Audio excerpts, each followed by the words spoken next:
mapagpalang araw po sa atin to. At tayo po ay gagawa ngayon ng isang DIY na compressor na magagamit natin pang leg test sa mga gagawin nating mga aircon o kaya refrigerator na may mga leak, para madali natin silang makita kung nasan yung leak. Gagawa tayo ng isang compressor na pang leg test. Samahan niyo po ako at tayo ay gagawa. So ito nga po yung ating gagawing compressor. Bali kinalas ko to dun sa isang refrigerator. At ayan, babaguhin natin tong connection yan.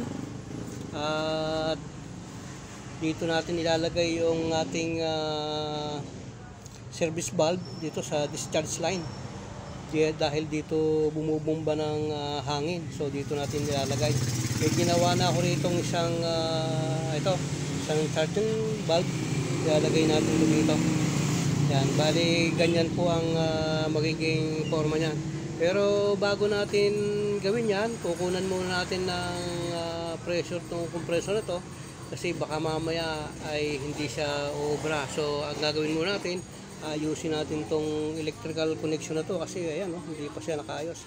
Tatanggalin natin tong mga linya na to, gagawin lang natin dalawa, kasi ito yung linya nito lumugtong pa papunta sa thermostat control So atin pong gawin ito para meron tayong maganda-gandang magamit na pang leg test sa mga gagawin nating refrigerator at mga aircon. Kung mga hanggang 200 PSI po, kayang-kaya nitong ibomba So puputulin na lang natin tong connection niya dito. Ito siguro ganito kahaba, kagandahan na yan. Yan. Tapos bunutin natin ito.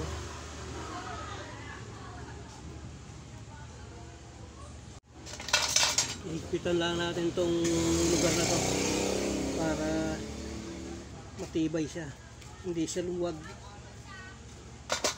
Yan. Bago natin lalagyan ng tape. Yan. Yan. I-tape natin.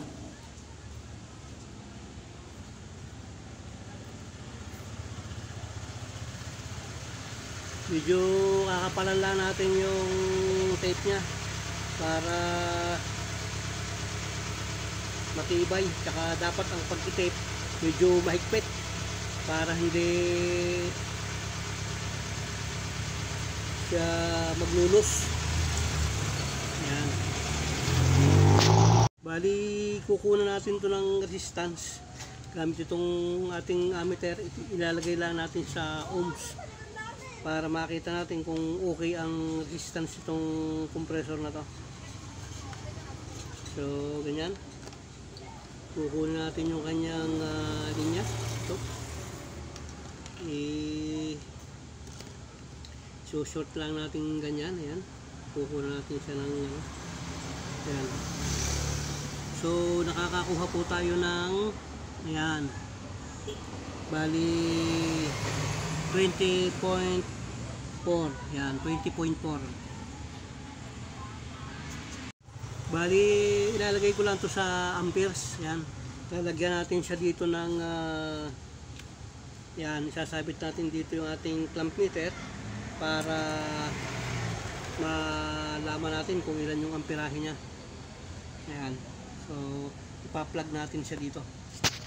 So yan, matapos nga nating may connection tong party na to, bali tinanggalan natin yung isang linya niyan. Ayan, in-inspection na natin tong mga relay nya, kasi pa-plug natin. Ayan, nakalagay tayo sa amperes, plug natin. Yun, so nakakakuha tayo ng 0.5 amperes. Ayan, tingnan natin yung kanyang pumping kung malakas. Yun, sabihin pwede natin gawin to dahil sumising-asing Yan. Yan, okay na yan. So yan nga, pagkatapos nating bakunan siya ng bomba, at tanggalin natin tong charging line na yan. Ito charging line yan kaya naka-pins na ganyan. I-open natin yan kagaya nitong ginawa natin sa suction line. Ito bubuksan natin para yung higop niya malakas pagka tayo ay gagamitin natin siyang pang pressurize. Dito natin ikakabit itong ating ginawang service valve. Ilalagay natin yan sa dyan. Yan, ganyan. Yan. Yan ang magsisilbing dyan dadaan yung ating pressure para magkaroon tayo ng pang-leak test. Gagawin natin, bubunutin natin to gamit itong ating acetylene. Yan.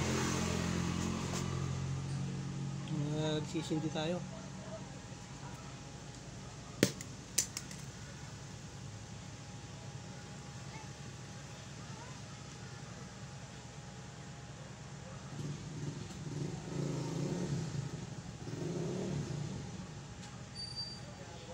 Titimplahin lang natin ng katamtaman yung ating acetylene. Kasi baka naman pagka sobrang lakas ay mabutas yung tubo. So bubunutin natin to. Lalaro-laruin lang natin tong acetylene dito sa tubo para hindi siya mabutas. Antayin natin magbaga. Yan. Bago natin siya unti-unting babatakin. Yan. Wag lang natin siyang pupwersahin kasi pagka yan piniwersa natin, kung magkaminsan napuputol yung tubo. Yan. So kung halimbawa pong sa inyong pagbunot ay hindi sinasadyang nabali nyo itong tubo niya dito, nabali, ayan, naiwan kagaya, nabali siya, oh, naiwan. Ang gagawin nyo lang po ay gagawa kayo ng alambre. Ito, gagawa kayo ng alambre na gaya nito. Ayan, lilikuin nyo lang yung dulo. Ayan, lilikuin nyo. Pagkatapos ipapasok nyo dito sa lugar na to. Ayan, ibabaw nyo yan dyan. Ayan, pag naibaw nyo na, initin nyo ulit yan. Babagahin natin. Ayan, babagahin lang natin. Ngayon pagkabaga na, saka natin babatakin. Ayun na, nabulot na yun, oh. Nabulot na. Ayan na siya, oh. Nabulot na siya. Yeah. So ganun lang kasimple kung halimbawang hindi sinasadya, kasi kung minsan talaga may matigas talaga hindi nyo agad mabunot. So ganun lang gagawin nyo para matanggal nyo nasa loob na yun. So palibhasa nga po ito ay maliit. Minabuti kong gumawa ng isang malaking copper tube para yung buga niya malakas. Ang gagawin ko, ibabaw ko lang siya dito. Ayan, ipapasok ko siya para malaki yung out nya, diba? Malakas yung kanyang pressure. So yan, okay na, naikabit na natin. Hihinangin na lang natin gamit itong ating acetylene. Yan, hihinangin natin siya.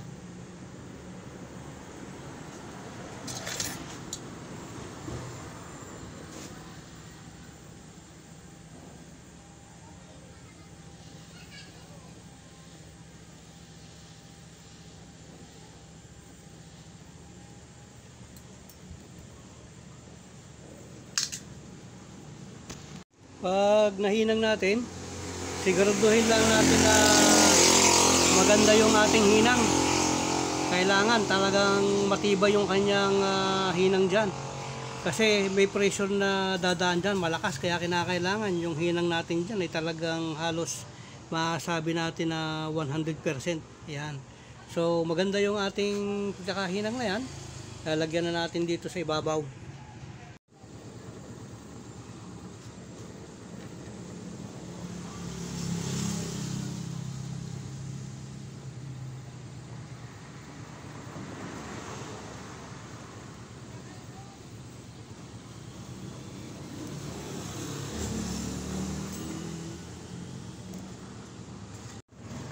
Yan, hinangin na natin to. Pero bunutin muna natin tong lugar na to.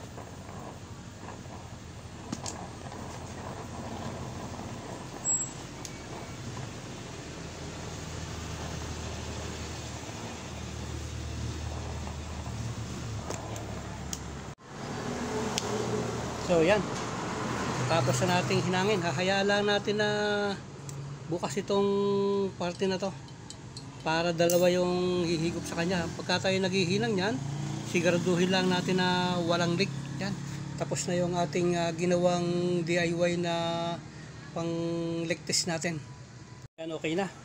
Sinipti na natin yung ating wirings yan para hindi siya gagalaw-galaw. Ngayon natin siyang titestingin. So yan, sinabitan natin siya ng gauge. Itong high side na to tsaka itong low side na to, sisiguraduhin lang natin na nakasara yan para pagtitesting natin. Makakuha lang tayo ng hanggang 200 PSI, okay na eh. So yan, paandar na natin.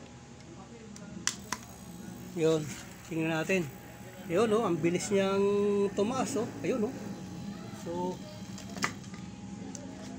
yun, ang taas niya, oh, yun. Tataas pa sana, kaya lang tinigil ko na. So nakita natin yung gauge hindi bumababa. Ibig sabihin maganda yung flapper valve ng ating compressor na to. Ayan, oh, hindi siya gumagalaw, nakapirmis. Hawakan niya talagang mabuti yung kanyang pressure. So ganun lamang po, at maraming salamat sa pagsubaybay niyo po sa akin. At nawa po ipatuloy niyong akong suportahan sa aking mga video.